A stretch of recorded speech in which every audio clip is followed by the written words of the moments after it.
Assalamualaikum warahmatullahi wabarakatuh. Salam sejahtera untuk kita semua. Pada pertemuan keempat, kita masuk pembahasan tentang kriptografi modern. Sebagai pendahuluan bahwa kriptografi modern dasarnya adalah dari kriptografi klasik. Hanya saja perbedaan pada algoritma kriptografi klasik itu beroperasi dalam mode karakter, sedangkan yang modern itu berbasis bit atau byte. Nah, untuk operasi yang biasa digunakan pada kriptografi modern itu adalah operasi bit XOR. Tetap menggunakan teknik algoritma klasik, yaitu substitusi dan transposisi. Kemudian perkembangan ini terjadi karena perkembangan kemajuan teknologi digital, khususnya pada komputer, untuk dapat mengamankan pesan yang dikelolanya. Komputer digital merepresentasikan data dalam bentuk biner, sehingga untuk melakukan kriptografi maka berbasis pada bit atau byte. Berikut adalah diagram blok kriptografi. Ya. Cara membaca blok diagram tersebut kita mulai dari sini. Ya. Di sini ada symmetric key kriptografi, kemudian ada public key kriptografi. Symmetric key kriptografi adalah algoritma enkripsi dengan kedua buah kunci yang simetris. Jadi di symmetric key kriptografi ini ada block zipper dan stream zipper yang digunakan untuk mengenkripsi dan sesuai dengan pelayanan kriptografi adalah pada bagian confidentiality atau kerahasiaan. Kemudian public key kriptografi ini adalah enkripsi dengan kunci public dan untuk mendekripsinya dengan kunci private. Dan contoh algoritma yang digunakan adalah elliptic curve dan Diffie-Hellman serta RSA.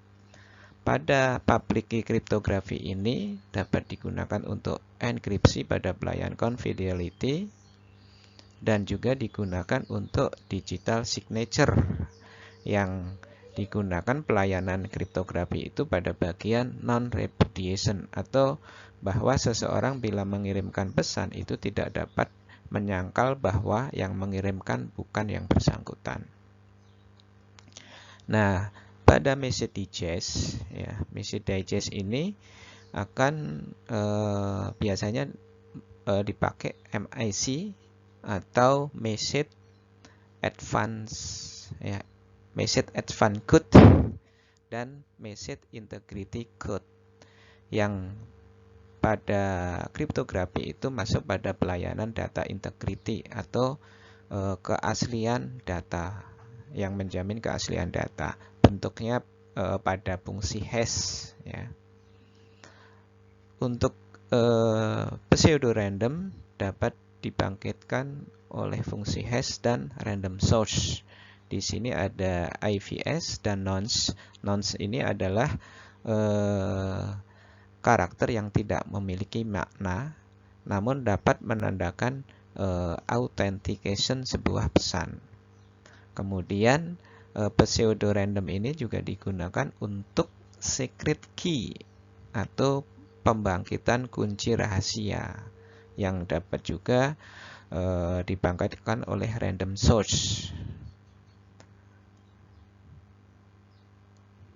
Nah, kesemuanya ini dari blok kriptografi modern ini tujuan utama adalah secure network protocol, di mana apabila seseorang mengirimkan message itu memang dijamin benar-benar aman.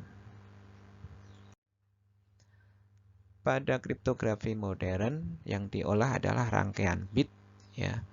Pesan dibentuk dalam bit untuk pemecahannya bisa berdasarkan blok. Ada blok 4 bit yang biasa dikenal dengan heksadesimal. Kemudian juga ada blok 3 bit yang biasa disebut dengan oktal. Nah, ini sebagai contoh plain text. Plain text ini dipecah dengan blok 4 bit sehingga dipisahkan seperti ini. Dan apabila dikonversi ke heksa, ini memiliki nilai 9, kemudian 13 itu 10-nya A, 11B, C-nya 12, dan 13 ini adalah huruf D, kemudian angka 6. Nah, apabila ini dipecah dalam 3 bit, maka dihasilkan bit-bit seperti ini. Dan jika terjemahkan ke dalam bentuk oktal akan memiliki bilangan atau angka seperti ini. Padding bit. Padding bit adalah bit yang ditambahkan pada sebuah kunci apabila kunci itu panjangnya tidak sama dengan plain text. Ini sebuah contoh plain text, dan plain text ini dibagi menjadi blok 5 bit sehingga hasil bloknya seperti ini: 10011, 10101, dan 10. Nah, untuk memenuhi 5 bit ini ditambahkan 3 padding bit bernilai 0 di depannya. Kenapa taruh di depan? Karena di depan ini adalah bagian MSB most significant bit dan belakang ini LSB least significant bit, sehingga kalau di padding bitnya ditambahkan di depan tidak akan mengurangi makna dari plain text. Namun kekurangan dari padding bit ini akan menambah besaran ukuran dari file semula.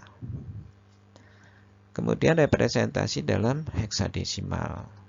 Pada beberapa algoritma dinyatakan dengan kode heksa. Di antaranya algoritma kode heksa itu seperti algoritma AES ya, atau Advanced Encryption Standard.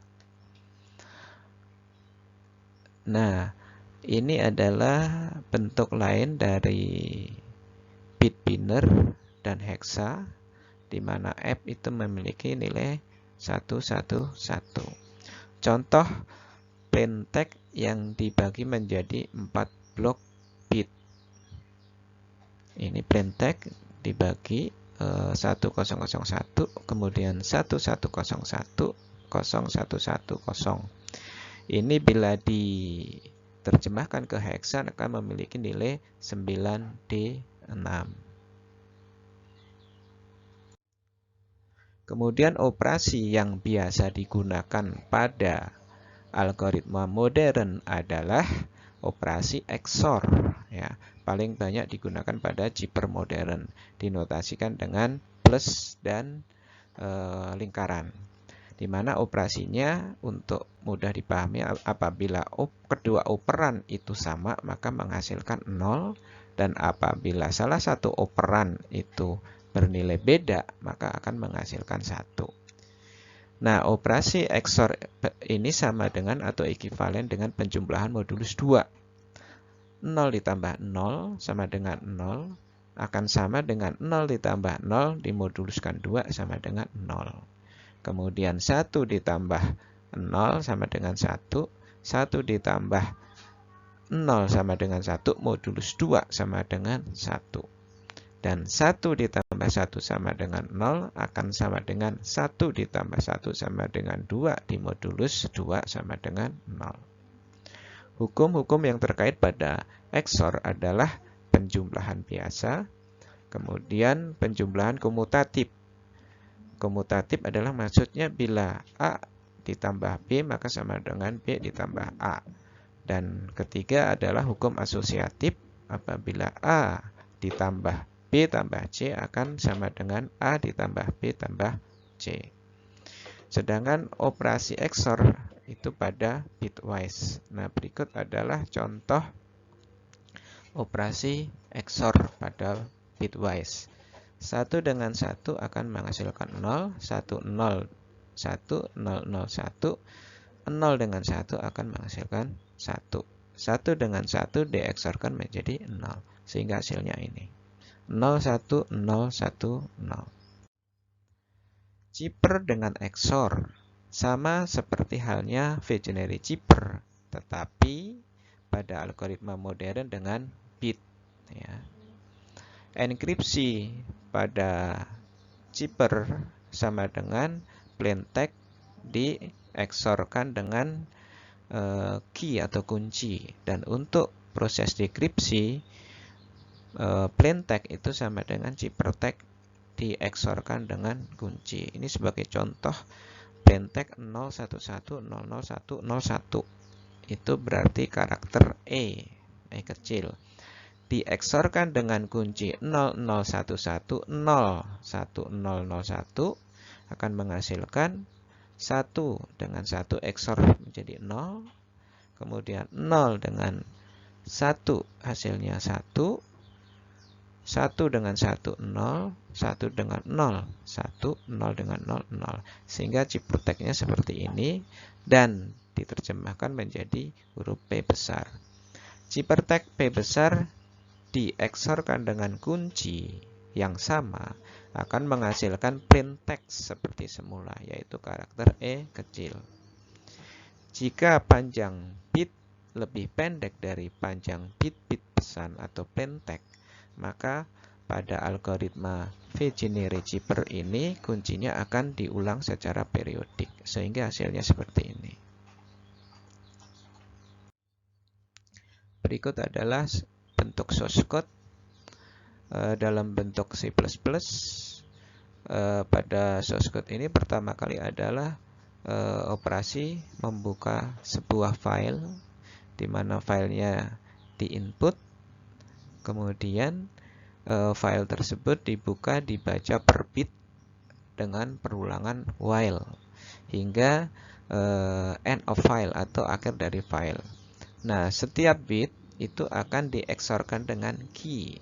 Key dimasukkan pada kunci enkripsi yang diinput sebelumnya, kemudian di-XOR-kan dan hasil XOR akan ditulis dalam file out, ya, put pada file out.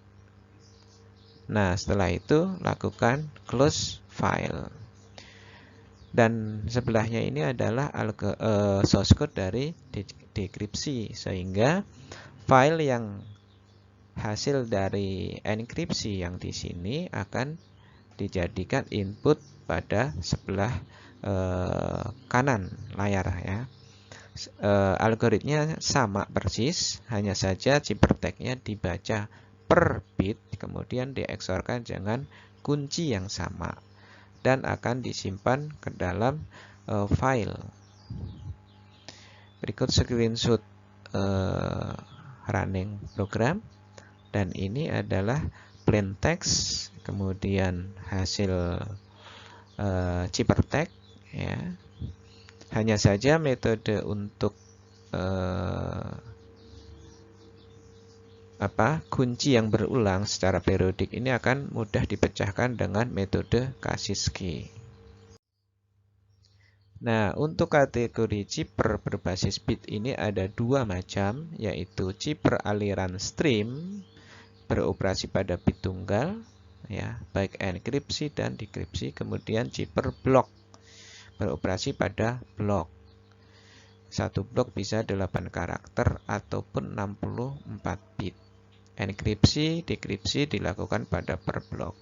Sekian pada video pertama, dan nanti ada video kedua, ya, yaitu pembahasan tentang chipper alir. Terima kasih. Wassalamualaikum warahmatullahi wabarakatuh.